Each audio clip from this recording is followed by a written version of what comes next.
오늘 우리에게 주시는 하나님 말씀은 마태복음 9장 1절에서 13절까지 말씀입니다. 마태복음 9장 1절에서 13절까지 말씀 한 절 한 절 교독하겠습니다.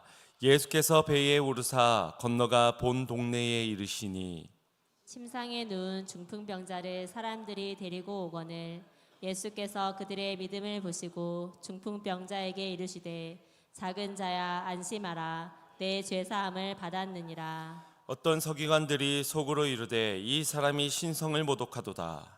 예수께서 그 생각을 아시고 이르시되 너희가 어찌하여 마음에 악한 생각을 하느냐. 내 죄사함을 받았느니라 하는 말과 일어나 걸어라 하는 말 중에 어느 것이 쉽겠느냐. 그러나 인자가 세상에서 죄를 사하는 권능이 있는 줄을 너희로 알게 하려 하노라 하시고 중풍병자에게 말씀하시되 일어나 내 침상을 가지고 집으로 가라 하시니 그가 일어나 집으로 돌아가거늘 무리가 보고 두려워하며 이런 권능을 사람에게 주신 하나님께 영광을 돌리니라. 예수께서 그들을 떠나 지나가시다가 마테라 하는 사람이 세간에 앉아 있는 것을 보시고 이르시되 나를 따르라 하시니 일어나 따르니라. 예수께서 마태의 집에서 앉아 음식을 잡수실 때에 많은 세리와 죄인들이 와서 예수와 그의 제자들과 함께 앉았더니 바리새인들이 보고 그의 제자들에게 이르되 어찌하여 너희 선생은 세리와 죄인들과 함께 잡수시느냐. 예수께서 들으시고 이르시되 건강한 자에게는 의사가 쓸데없고 병든 자에게라야 쓸데있느니라. 함께 보겠습니다. 너희는 가서 내가 긍휼을 원하고 제사를 원하지 아니하노라 하신 뜻이 무엇인지 배우라. 나는 의인을 부르러 온 것이 아니라 죄인을 부르러 왔노라 하시니라. 아멘. 할렐루야. 오늘 우리를 부르시는 주님 앞에 나아가 하나님 예배하신 크신 은혜를 경험하는 복된 시간 되기를 간절히 소망합니다. 정여울 작가가 쓴 마음의 서재라는 책에 이런 문장이 있습니다. 빨간 머리 애의 머리카락이 금발이었다면, 빈센트 반 고흐가 억만장자였다면, 베토벤의 귀가 잘 들렸다면 우리는 그들을 이토록 애틋하게 사랑할 수 있었을까? 그들에게는 남들에게 갖지 못한 결정적인 단점들이 있었습니다. 그리고 그것은 불행이라고 여겨질 만큼 그들을 굉장히 힘겹게 만들었는데 그 어려운 시간들을 견뎌내고 또 이겨낸 끝에 결국 그들의 인생은 많은 사람들에게 감동과 도전을 안겨줄 수 있는 아름다운 스토리를 만들어낼 수 있었습니다. 그래서 작가가 이 책에서 덧붙이길 영원히 채울 수 없는 결핍을 끌어안은 사람이야말로 가장 매력 있는 사람이다 라고 하였습니다. 결핍은 분명 우리를 괴롭게 합니다. 그로 인해 아픔과 상처가 될 것이기 때문에. 그런데 해결할 수 없는 결핍을 오히려 인정하고 또 끌어안은 사람이 된다면 그는 이전에 없던 매력을 발산하는 사람이 될 수 있다는 겁니다. 스위스의 심리학의 거장이자 정신의학 분야의 개척자로 뽑히는 칼 구스타브 융이라는 사람도 이와 비슷한 말을 했습니다. 그림자를 껴안으면 황금 덩어리가 된다. 인생마다 어두운 그림자가 없는 사람이 어디 있겠습니까? 이 그림자가 힘들다고 때로는 귀찮다고 피하거나 발로 차버린다면 그 그림자는 아무렇지 않게 내게 계속 머물러 있게 될 겁니다. 그런데 그 그림자를 껴안으면 우리의 인생은 역전되어 복덩어리를 바꾸어질 수 있다는 겁니다. 이것이 우리의 신앙의 원리도 마찬가지인 듯합니다. 우리는 스스로 극복해낼 수 없는 한계들이 있지요. 크게는 죄의 문제라고 말할 수 있습니다. 그로 인해 하나님과 멀어졌고 영적인 갈급함을 가지고 살아가게 되지요. 이것을 아무리 다른 것으로 채우려 해도 채워지지 않고 또 피하려고 해도 피할 수가 없습니다.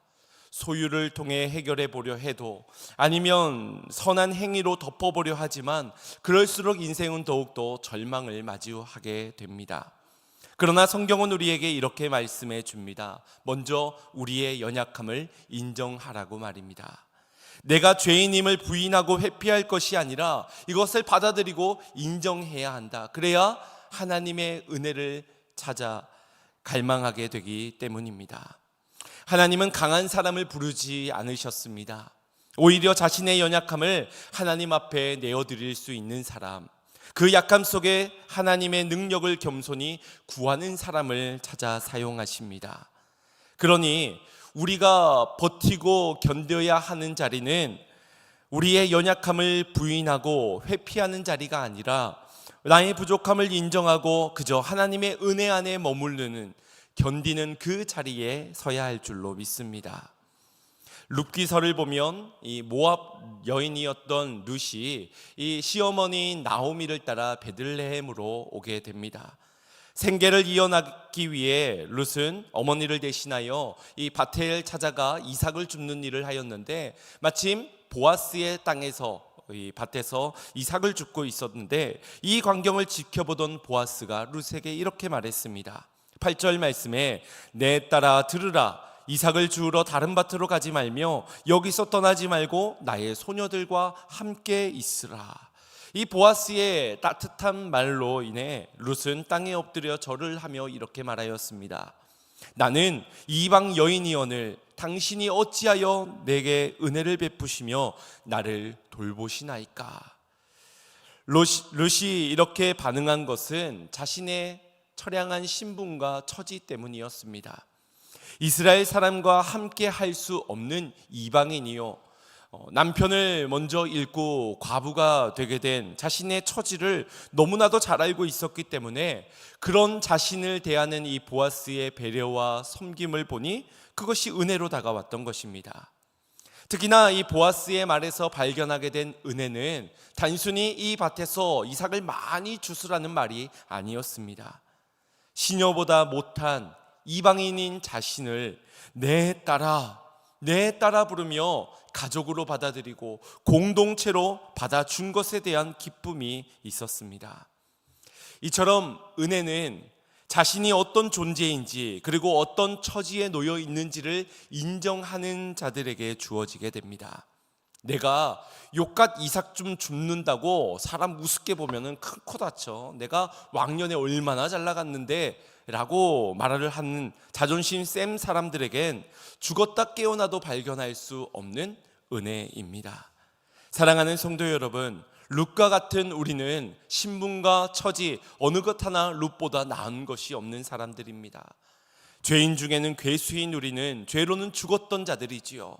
또 여전히 결핍과 허물이 많고 반복해서 실수와 실패를 반복하는 우리의 인생들인데, 하나님께서는 그런 우리를 향해 내 아들아, 내 딸아 하고 부르고 계십니다. 그 은혜로 말미암아 자녀된 우리는 아버지를 참되게 예배할 수 있는 자들이 되게 되었지요. 하늘의 새도 돌보시고 들에 핀 꽃도 돌보시는 하나님께서 자녀들은 더 극진히 돌보시는 것입니다. 우리가 이 은혜를 안다면 우리가 그 은혜에 내가 부끄럽지 말아야지 해서 내 죄를 감추고 우리의 연약함을 부인해야 되는 것이 아니라 우리는 인정해야 한다는 것입니다. 그리고 철저히 주님의 은혜를 의지해야 합니다. 그래야 은혜가 임하고, 그 은혜가 임하면 그 어디나 언제나 우리의 연약함 중에서도 어디서나 하나님의 나라가 임하게 될 줄로 믿습니다. 우리가 정말 사랑하는 찬송이지요. 내 영혼이 은총 입어 중한 죄짐 벗고 보니 슬픔 많은 이 세상도 천국으로 화도다. 할렐루야 찬양하세. 내 모든 죄 사함받고 주 예수와 동행하니 그 어디나 하늘나라. 아멘. 사랑하는 성도 여러분, 우리는 매 순간 죄의 짐진 몸이여 그때마다 우리를 좌절케 합니다. 부인한다고 우리의 과거가 달라지고 우리의 현재가 변화되지 않습니다. 다만 믿음의 고백 속에 주님 나는 연약합니다. 주님 나는 죄인입니다. 그래서 주님의 은혜가 필요합니다. 주님이 나와 함께 하시면 그 어디나 그 언제나 이곳이 하나님의 나라가 될 줄로 믿습니다. 이와 같은 고백을 드리는 자들에게 하나님의 은혜를 경험하게 될 줄로 믿습니다. 천국은 의로운 사람들이 모여 만들어가는 이상적인 나라가 아닙니다. 은혜를 아는 죄인들이 초대를 받아 들어가는 나라입니다. 그래서 세례 요한이 외쳤지요. 회개하라 천국이 가까이 왔느니라. 이 말은 더 잘 살아라 어떤 윤리적 권면이나 도덕적 갱신의 요청이 아닙니다. 오신 메시아를 통해 하나님의 나라가 임하였다는 종말론적 선언과 함께 너희가 회개함으로 말미암아 죄를 인정하고 주님 앞에 회개하며 나아가는 자들에게 이 천국이 임하게 될 것이다 초대하는 간곡한 요청이었습니다. 천국의 실체는 예수 그리스도 그분 자체입니다. 하지만 깨어진 세상은 그 은혜의 나라를 이해하지 못하고 그 예수님이 뭔가를 하셔야만, 뭔가를 이루셔야만 천국이 임한다. 그래서 늘 주님 앞에 기적을 요구하였습니다. 십자가를 향해 나아가는 예수님을 이해하려 하지 않았습니다. 자신이 회개해야 할 죄인이라는 사실은 더더욱 인정하려 하지 않았습니다. 그저 누가 더 의로운가, 누가 더 자격이 있는가, 이런 율법의 기준을 가지고 따지고 가르며 그 기준으로 천국을 재단하려 하였습니다. 그래서 예수님은 산에 오르셔서 말씀하신 겁니다. 심령이 가난한 자들의 천국이 임한다. 천국은 바로 그런 자들의 것이다. 애통한 자, 긍휼히 여기는 자, 마음이 청결한 자가 하나님을 볼 것이고 천국은 의를 위하여 박해받는 자들의 것이다. 새로운 하나님 나라의 기준을 선포하셨습니다. 그리고 이 말씀을 마치시고 난 후 예수님은 산에서 내려오셨습니다. 8장 1절에 기록되어진 이 장면은 매우 상징적인 행동입니다. 하나님의 은혜가, 주님의 나라가 그 동산 위에, 고요하고도 평화로운 동산 위에 임하는 것이 아니라 죄인들의 삶 한가운데 신음하고 고통받는 가난한 심령들에게 임한다라는 사실을 이 몸소 보여주고 계시는 겁니다. 산 아래에서 예수님이 만난 자들이 누구입니까? 나병 환자들, 귀신 들린 자들, 고통 중에 저주받은 병이라고 일컬어지는 중풍병에 들린 자들이었습니다. 수많은 결핍으로 고통받는 그런 이들을 찾아가 주셨 것입니다. 그리고 그들의 친구가 되어 주셨고 그들에게 은혜를 허락해 주셨습니다. 오늘의 본문의 말씀을 보더라도 어떤 이들에게 하나님의 나라가 임하고 또 하나님의 은혜가 임하게 되는지를 발견하게 됩니다. 어떤 사람들이 중풍병자를 침대에 누워 예수님께로 데리고 나왔습니다. 이 중풍병자는 혼자서는 걸어갈 수도 어떤 일을 해낼 수 없는 그런 상태의 사람이었습니다. 이 병자의 모습은 우리들의 모습과도 같지 않습니까? 스스로는 어떤 것도 극복하고 해결해낼 수 없는 나약한 인간, 더욱이 주님 앞에 가고 싶어도 은혜를 갈망해도 죄로 인해 스스로는 갈 수 없는 존재. 사람들은 그를 침상에 뉘어서라도 예수님께로 데리고 나가게 됩니다.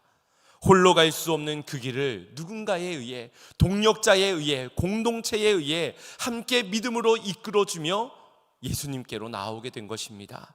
물론 다른 무리들은 그들을 바라보는 부정한 시선들이 있었습니다. 당시에는 이 죄로 인한 결과가 이 중병에 걸리는 것이라고 여겼던 시대였기 때문에 지금 중풍병자와 함께 나오는 그들을 향한 곱지 않은 시선이 있었을 겁니다.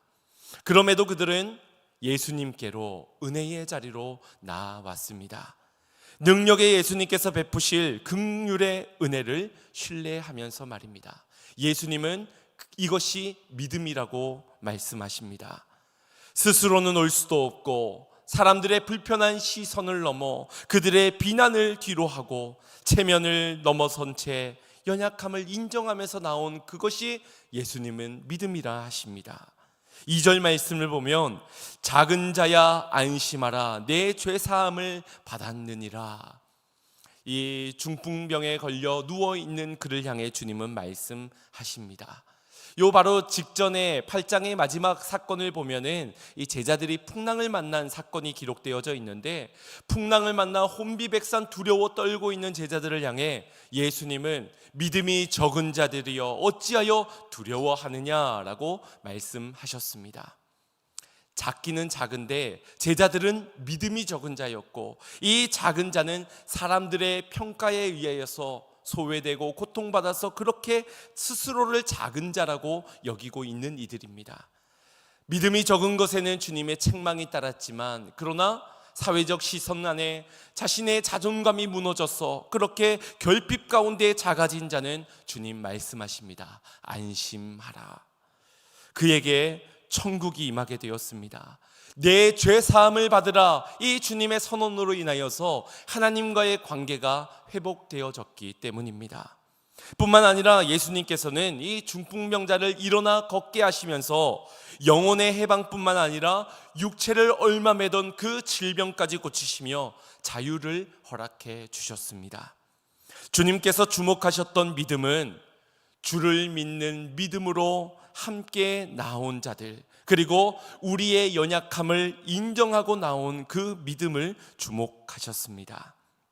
그리고 그 믿음 위에 은혜를 허락해 주신 것입니다. 이어진 본문을 보면 예수님께서 세리 마태를 부르시고 또 그의 집에서 죄인들과 세리들과 함께 식사를 나누는 장면을 소개해 줍니다. 먼저 9절 말씀을 보시면 마테라 하는 사람이 세관에 앉아 있는 것을 보시고 라고 기록하고 있는데, 이 세관에 앉아 있다라는 표현은 마태가 세리 직업을 가지고 있다는 것을 말씀해 주는 겁니다. 이 세리라는 직업은 로마에 의해 동족으로 세금을 징수하여 폭리를 취하였던, 유대의 사회적 통념에서는 이 세리는 벼룩의 간을 빼먹는 아주 사회적 악의 취급을 받았습니다. 그래서 민족적으로 가장 미움을 받고 경멸이 여김을 받았던 이가 바로 이 세리입니다. 그런 마태를 예수님께서 보셨습니다.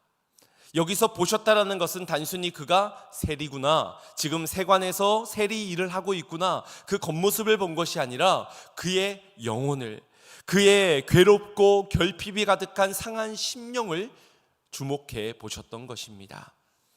그리고 그에게 이르시기를 나를 따르라 하십니다. 겉으로 볼 때도 그는 비난받는 세리입니다.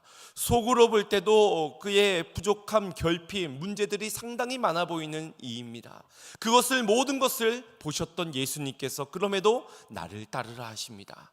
그런데 놀라운 것은 이 마태가 즉시 주님의 말씀에, 부름에 반응하여서 자리를 들고 일어나게 되는 겁니다. 그가 일어나는 것이 결코 쉬운 일이 아니었습니다. 앉았다 일어나는 스쿼트 몇 번 하는 그 정도의 문제가 아닙니다. 여러 복음서에서 병자들이 침상을 들고 일어났다, 그가 겉옷을 벗어 던지고 예수님을 따랐다, 오늘 본문에서는 세관의 자리에서 일어났다, 이와 같은 표현들은 단순히 행동을 묘사하고 있는 것이 아니라 그의 인생에서 완전히 새로운 국면으로 전환되게 되었던 그 결단의 결심을 보여주는 표현입니다. 그가 세리라는 일을 하면서 얼마나 많은 욕을 먹었겠습니까? 동족의 피를 빨아먹고 사는 사람이라고, 너는 이방인의 개라고, 이 당시에는 세리와 창녀를 동급 취급을 하였으니 얼마나 많은 미움의 화살을 받았겠습니까?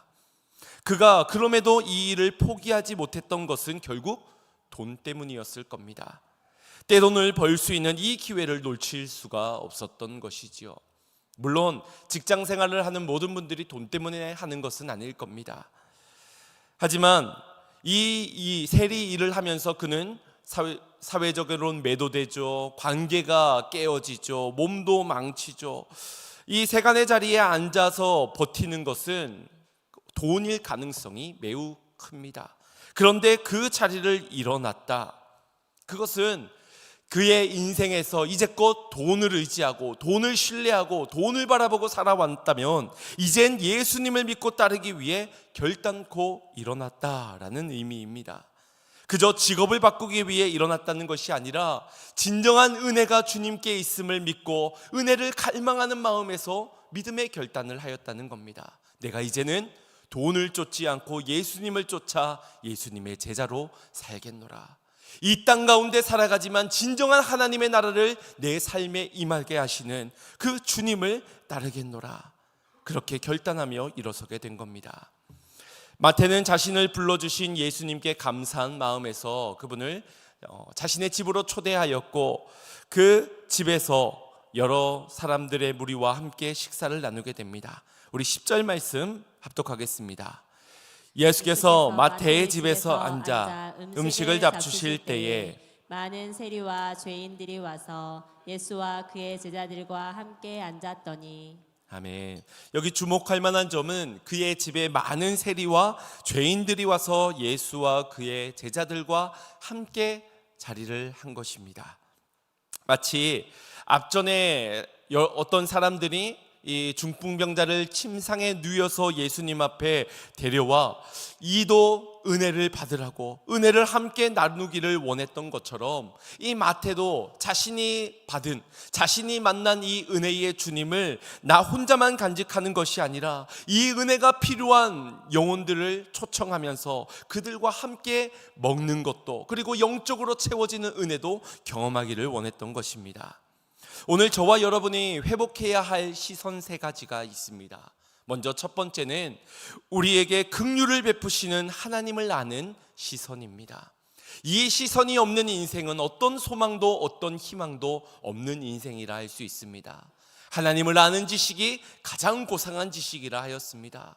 세상을 사는 지혜 중에 하나님을 아는 지혜가 없다면 우리는 이 땅을 이기며 살아갈 수가 없습니다. 그래서 먼저는 긍휼을 베푸시는 은혜의 하나님, 풍성한 은혜의 하나님을 아는 시선이 필요합니다. 두 번째는 우리의 영적인 상태를 바라볼 수 있는 시선, 우리의 내면의 공허함과 어떤 것으로도 채워지지 않는 결핍과 상처를 인정할 수 있는 시선이 필요합니다. 그리고 예수님처럼 마태처럼 그리고 중풍병자를 데리고 왔던 그들의 친구들처럼 은혜가 필요한 누군가를 볼 수 있는 시선, 내가 사랑하는 이웃을 바라보는 사랑의 시선이 필요합니다. 우리가 이 3가지 시선을 가지고 살아갈 때 하나님의 은혜가 임하게 될 것이고 그가 살아가는 모든 순간이 하나님의 나라가 임하게 될 것입니다. 또한 그런 자들이 바로 예수님을 따르는 제자들이라 칭송을 받게 되는 것이지요. 그런데 이 광경을 지켜보던 이 바리새인들은 전혀 다른 시선을 가지고 있었습니다. 그래서 11절 말씀에 보면 제자들에게 따져 묻는 겁니다. 어찌하여 너희 선생은 세리와 죄인들과 함께 잡수시느냐? 이 유대인들에게 있어서 식사를 함께 한다는 것은 매우 중요한 의미를 지니고 있는 일이었습니다. 옛부터 이스라엘 사람들은 족장 시대에서 또 지파 문화를 가지고 있던 이들이었지요. 그래서 공동체성이 굉장히 강한 이들이 유대인들입니다. 그런데 그 속에는 아주 명확한 기준을 가지고 구분을 지어 왔습니다. 유대인과 이방인, 그리고 주인과 종, 남자와 여자, 그리고 어른과 어린 아이, 이렇게 구분을 지어서 그 간격을 어떤 것으로도 좁히려 하지 않았습니다. 그래서 가장 중요한 이 식사 자리는 아무나 함께 할 수가 없는 겁니다. 아버지 상을 따로 차렸던 우리 유교 사상인 것처럼 그 당시에도 이 식사를 함께 한다는 것은 너와 내가 하나다, 우리가 공동체다라는 그런 자리를 확인하는 자리였습니다. 그러니 신분이 같지 않다면 절대로 같이 식사를 할 수가 없다는 게 그들의 문화였던 것이지요. 그런데 지금 예수님은 죄인이라 여겨지는 많은 세리들과 함께 식사를 나누고 있습니다. 그래서 어찌하여 너희 선생은 세리와 죄인들과 함께 잡수시느냐, 이와 같은 질문을 하게 되는 겁니다. 이 질문은 당시 사회적 통념으로 본다면 전혀 이상하지 않은 자연스러운 질문입니다. 지난 시간 수가성 여인, 이 사마리아의 여인이 예수님께서 물을 달라 하실 때에 어찌 유대인이 사마리아 여인에게 물을 달라 할 수 있습니까를 되물었지요. 그것은 자연스럽게 떠오르는 질문이었기 때문입니다. 그런데 이 바리새인들이 일반적이고도 상식적인 이 질문 안에는 예수님을 비난하고 싶은 마음이 담겨져 있었습니다. 이건 아니잖아요. 이러면 안 되잖아요. 그래서 예수님을 판단하여 정죄하고 싶은 마음이 가득 담겨 있었습니다. 어찌 율법을 어기고 부정한 자들과 함께 하느냐 물으면서 예수님도 저들과 같이 부정한 자가 되었다는 것을 말해주고 싶었던 겁니다. 그래서 예수님은 그런 이들을 향해 이렇게 말씀하십니다. 12절 말씀에 건강한 자에게는 의사가 쓸데없고 병든 자에게라야 쓸데있느니라. 예수님은 당신이 바로 죄라는 치명적인 병에 걸린 이들을 찾아온 참된 의사라는 사실을 밝히십니다. 그런데 은혜를 기준으로 한번 봅시다. 지금 누가 은혜를 입고 있습니까? 병든 자입니다. 그럼 누가 은혜를 입지 못하고 있는 겁니까? 건강한 자입니다. 아이러니하지 않습니까? 우리는 건강한 게 복이라고 생각하잖아요. 건강하기 때문에 감사를 하기도 하는데 오늘 본문에서 보면 그 복이 의사를 쓸데없게 만들고 반면에 병이 들어 저주를 받았다, 죄인이다 라고 손가락질은 받지만 그에겐 의사가 필요하고 거기에 치료가, 회복이, 은혜가 임하게 되니 말입니다. 우리가 병든 자라는 사실을 깨닫는 것이 얼마나 중요한지 모릅니다. 왜? 그래야 의사가 필요하거든요. 그래야 치료가 시작이 되어지고 은혜를 경험할 수 있기 때문입니다. 그래서 호세아 5장 13절을 보면 이런 말씀이 있습니다. 합독해 보겠습니다. 에브라임이 자기의 병을 깨달으며 유다가 자기의 상처를 깨달았고 에브라임은 아수로로 가서 야레방에게 사람을 보내었으나 그가 능히 너희를 고치지 못하겠고 너희 상처를 낫게 하지 못하리라. 아멘.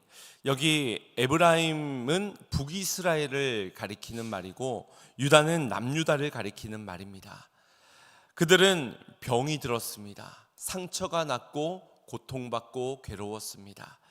다행이라면 그들이 자신들이 병이 들렸다는 사실을 깨달았다는 것입니다. 상처가 났다는 것을 발견을 한 것은 참 다행스러운 일입니다. 그런데 그들이 이 병을 고침받기 위해 누구에게 찾아갔습니까? 아수르에 있는 아렙 왕을 찾아가게 된 것입니다. 북쪽의 거민이었고 당대에는 정말 막강한 힘을 가지고 있던 아수르, 거기에 가서 자신들의 병을 고침받고자 했습니다. 여러분, 고쳐집니까? 안 고쳐집니까? 안 고쳐지죠.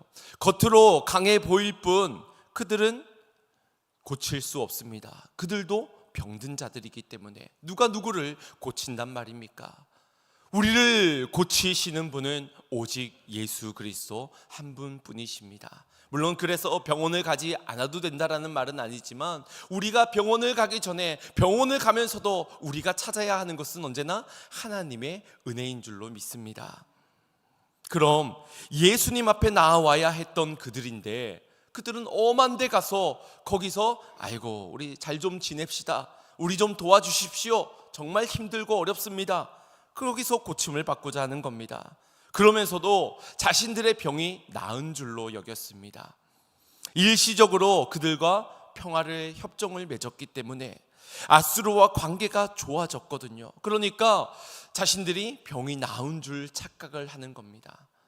하지만 이들의 선택은 그들을 더욱더 병들게 하는 것인 줄을 몰랐습니다. 그러면서도 우리는 건강하다, 우리는 병이 다 나았다 라고 생각했습니다. 이 병든 자가 하나님 앞에 나아가지 않으면 그들은 은혜를 입을 수 없습니다. 결국 병든 자의 상태는 본질상 하나님 앞에 나아갈 수 없게 된 자들을 가리키는 겁니다. 그럼 오늘 본문에서 보자면 누가 진짜 병든 자들입니까? 바리새인들이 아니겠습니까? 그렇다고 해서 세리들이나 죄인들이 병든 자가 아니라는 말은 아닙니다. 그들도 모두 병든 자입니다. 그러나 그들과 바리새인들에게 다른 점이 있었다면 이들은 자신이 병들었다는 것을 알고 예수님 앞에 은혜를 얻기 위하여 나아왔다는 것이고, 이들은 스스로를 건강하다 치부하며 나에겐 의사가 필요 없다라고 말하고 있어 은혜로 얻지 못하고 하나님께도 나아가지 못하고 있다라는 점입니다. 그래서 예수님께서 바리새인들을 향해 말씀하신 겁니다. 13절 말씀 합독합니다. 시작. 너희는 가서 내가 긍휼을 원하고 제사를 원하지 아니하노라 하신 뜻이 무엇인지 배우라. 나는 의인을 부르러 온 것이 아니요 죄인을 부르러 왔노라 하시니라. 아멘. 이 말씀은 호세아 6장 6절의 말씀을 인용하여서 말씀하신 겁니다. 나는 인애를 원하고 제사를 원하지 아니하며 번제보다 하나님을 아는 것을 원하노라. 이 말씀을 인용하여서 말씀을 하신 겁니다. 여러분, 호세아 선지자가의 외침을 기억하십니까? 그들은 에브라임아, 유다야 라고 외치면서 너희가 병이 들었건만 상처가 있건만 너희가 잘못된 곳에 찾아갔다 라고 말하면서 그들을 향해 간곡히 외칩니다. 오라 여호와께로 돌아가자. 어찌 병이 들고서도 하나님 앞에 나아가려 하지 않느냐? 왜 앗수르에게 세상으로 나아가느냐? 돈이 너희를 치료하느냐? 강한 군대가 너희를 치료하느냐? 율법이 너희를 낫게 하느냐? 아니다. 여호와께로 돌아가자. 여호와께서 우리를 찢으셨으나 도로 낫게 하실 것이요 여호와께서 우리를 치셨으나 싸매어 주실 것이니 그러니 여호와께로 돌아가자. 그는 외쳤습니다. 이 호세아 선지자가 여호수아처럼 예수아라는 이름을 가진 예수님을 예표하는 인물이었지요. 그가 하나님의 택한 백성들을 향해 은혜 입어야 하는 그들의 병듦을 보고 그들에게 하나님께 돌아가자는 외침을 전하고 있습니다. 그럼 오늘 본문에서 예수님은 누구에게 이 말씀을 주고 계신 겁니까? 병든 자들에게, 다름 아닌 바리새인들에게 주고 계시는 겁니다. 다시 한번 13절 말씀을 보십시오. 너희가 가서 내가 긍휼을 원하고 제사를 원하지 아니하노라 하신 뜻이 무엇인지 배우라. 바리새인들에게 배우라 말하고 있습니다. 많은 지식 때문에 건강하다고 여기는 자들이여, 율법을 지켜서 스스로 건강하다고 생각하는 너희들이여, 배우라. 하나님의 인애를 배우라. 긍휼을 원하고 제사를 원하지 아니한다 하신 그 뜻이 무엇인지 병든 자들이여 배우라. 그들은 스스로 의사가 필요치 않는 건강한 자들이라고 여기고 있었습니다. 그러니 자들을 병든 자라고 이야기를 하는 예수님의 말이 그들은 못내 안 입고 왔습니다. 의사가 필요한 것은 저 병든 죄인들인데 왜 우리에게 그러는가? 억울한 마음도 있었겠지요. 그리고 한 귀로 듣고 한 귀로 흘려 보냈을 겁니다. 때로는 내 자존심을 건드는 말이라고 화를 내기도 하였을 겁니다. 그런데 예수님과 식탁 교제를 나누고 있는 이들이 누구입니까? 저들은 손가락질하는 스스로 죄인이라고 인정하는 자들입니다. 바리새인들아, 안다라고 하지 말고 되었다라고 하지 말고 가서 배우거라. 이 병든 자들아, 가서 배우고 내게로 와라. 내가 병든 자들, 죄인된 자들을 위하여 온 것이다. 호세아의 간절한 외침이 병든 이스라엘에게 전해졌던 것처럼 의사로 오신 예수님께서는 지금 영적으로 심각하게 병든 바리새인들을 초대하고 있습니다. 여러분, 이게 과연 쉬운 일이겠습니까? 인간적인 마음으로 보자면 그들은 은혜를 손톱만큼도 주고 싶지 않은 마음이 간절할 겁니다. 지금 어찌하여 선생이 저 죄인들과 함께 식사를 나누느냐라고 말하고 있는 그들, 중풍병자에게 죄사함을 선언하는 예수님께 어찌 신성을 모독하느냐. 당시에는 신성 모독의 죄는 사형감이었습니다. 그러니 지금 만방 앞에서 예수님이 신성을 모독한 자라고 말하는 것은 저 사람은 죽여야 된다라고 말을 하고 있는 겁니다. 그런데 그런 이들을 향해 주님은 은혜를 베푸시기 위해 가서 배우라, 내게로 오라 말씀을 하시는 겁니다. 왜요? 주님은 아셨던 겁니다. 하나님 아버지의 긍휼을, 그분의 인애를 아셨기 때문에 너희가 지금 수만 번의 제사를 더 드리는 게 중요한 것이 아니다. 율법을 하나 더 지키는 것이 중요한 것이 아니다. 주님께로 가 그분의 은혜를 구하고 긍휼을 얻어야 한다. 병든 자가 의사가 필요하듯이 은혜가 필요한 너희들이 주님 앞에 나아가야 한다 말씀하고 있는 것입니다. 그리고 그 간절한 외침은 오늘 예배를 드리는 우리들에게도 향하고 있습니다. 여러분들은 건강한 자들입니까? 병든 자들입니까? 스스로 건강하다 여겨 하나님의 은혜를 선택적으로 원하고 있지는 않습니까? 주님, 나는 은혜가 충만해서 괜찮은데 우리 남편 좀 어떻게든 좀 고쳐주십시오. 저 고집스럽고 게으른 남편 좀 어떻게 은혜 입게 해주십시오. 나는 괜찮은데 저 헌신하지 않는 김집사에게, 누구 권사에게 좀 은혜 좀 주십시오. 실족한 저 사람에게 나는 괜찮습니다. 그러면서도 우리가 바라는 은혜가 있지요. 아수르 군대가 줄 수 있는 은혜, 세상에서 문제가 해결되는 은혜, 평탄할 수 있는 은혜, 육적으로 채움받을 수 있는, 겉으로는 평화를 이룰 수 있는 그 은혜만을 원하고 있지요. 스스로 건강하다 여기면서 말입니다. 아수르와 같은 세상으로부터 은혜를 갈망하고 채우려 하고 있는 우리라면 우리는 영적으로 심각한 병에 걸린 자들입니다. 그런 우리들에게 주님은 말씀하시는 것이지요. 내게로 와서 배우라, 내가 너희를 위하여 왔노라. 사랑하는 성도 여러분, 우리를 위해 주님께서는 오늘 만찬을 준비하셨습니다. 우리 모두가 이곳에서 주님과 더불어 함께 먹고 마시기 위하여 영원히 목마르지 않는 그 생수를 주고 영원히 배고프지 않는 그 만나를 주시기 위해서 말입니다. 그런데 누가 먹느냐? 심령이 가난하지 않는 자는 먹을 수가 없습니다. 마음이 강팍한 자는 먹을 수가 없습니다. 스스로 건강하고 저 사람이 병들었고 저 사람이 죄인이라고 정죄하고 비난하고 있는 이들은 먹을 수가 없는 것입니다. 혹시 우리 교회는 어떠합니까? 하나님의 은혜를 향하는 시선과 나의 부족함을 인정하는 시선, 그리고 공동체가 더불어 함께 이 은혜를 나누기 위한 공동체적 시선이 있습니까? 그런 시선이 있어야 합니다. 교회는 그래야 합니다. 누구도 들어와서 함께 머물 수 있는 자리. 너는 죄인이잖아, 아유 너는 냄새나, 너는 사회적으로 비난받는 자들이야, 우리까지 욕먹을 수 있어, 아유 너는 안 돼, 다른 사람 다 돼도 쟤만은 안 돼. 그렇게 구분을 짓고 있는 그런 교회의 모습은 아닙니까? 우리의 예배는 어떠합니까? 영과 진리로 예배하여 하나님이 찾으시는 예배자가 있는 그런 예배입니까? 주님이 오셔서 고칠 자들이, 심령이 가난한 자들이 채워져야 하는 은혜에 갈망하는 그런 심령들로 드려지는 예배입니까?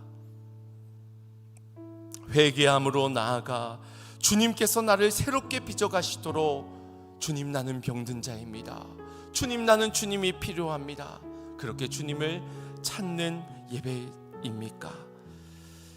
주님은 우리를 부르십니다. 긍휼을 베푸시고자, 인애를 허락하시고자, 은혜를 주시고자. 오늘 그 은혜가 필요하다면 우리의 병듦을 인정하고 하나님을 향한 믿음의 시선을 들어 주님을 찾기를 원합니다. 그리고 공동체와 함께 그 자리로 은혜의 보좌 앞으로 나아가기를 원합니다. 여호와께 돌아가자, 여호와께로 돌아가자. 인애하시는, 긍휼을 베푸시는 은혜의 여호와께로 돌아가자. 오늘 가난한 심령이 되어 하나님의 풍성한 은혜를 경험할 수 있는 여러분의 예배, 우리 교회 모두가 되기를 주님의 이름으로 축원드립니다. 우리 함께 자리에 다 같이 일어나 주 이렇게 외쳤으면 좋겠습니다. 여호와께로 돌아갑시다. 여호와께로 돌아갑시다. 내 백성이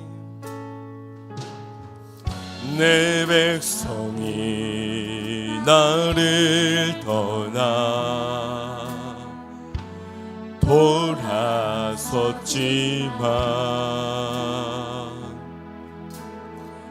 내 사랑이 내 백성을 포기 못하네. 내 모든 것 내어주고 나 그들을 얻으리라. 여호와께 돌아가자. 우린 돌아서도 그는 변치 않네. 여호와께 돌아가자. 우린 넘어져도 그 사랑 영원. 사랑은 오래 참고 사랑은 오래 참고 다시는 내어주네. 서로 사랑할 때 세상은 주보내. 사랑은 결코 쉬지 않네. 사랑은 오래 참고 사랑은 오래 참고 자신은 내어주네. 서로 사랑할 때 세상은 주보내. 사랑은 절대 지지 않네. 여호와께 돌아가자. 우린 돌아서도 그는 변치 않네. 여호와께 돌아가자. 우린 넘어져도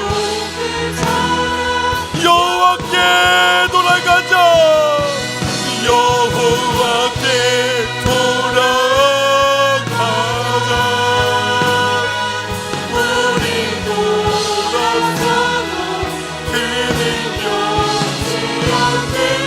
여호와께 돌아가자. 우린 넘어져도 그 사랑. 우린 넘어져도, 우린 쓰러져도, 우린 좌절해도 주님의 사랑은 영원합니다. 그 은혜를 알고 그 인애를 믿으며 우리 주님 앞에 돌아가기를 소망합니다. 여러분, 포기할 수 없는 그 사랑으로 우리를 붙드시고 또한 우리를 초대하시고 우리에게 간곡히 외치시는 주님의 음성을 듣기 원합니다. 내게로 와라, 내게로 와라. 내가 너희를 영원히 목마르지 않게 하리라. 우리 다른 곳에서 아수르에서 공급받을 수 없는 은혜가 주님께 있음을 믿고 다만 주님께로 나아가기를 원합니다. 주님께로 나아갈 수 있는 교회가 되기를 원합니다. 주님 앞에 드려지는 예배가 회복되어지기를 원합니다. 주여, 우리의 병듦을 불쌍히 여겨주시옵소서. 내게도 긍휼의 은혜를 허락하여 주시옵소서. 우리 주여 한번 부르짖고 기도합시다. 주여, 사랑의 주 하나님 감사를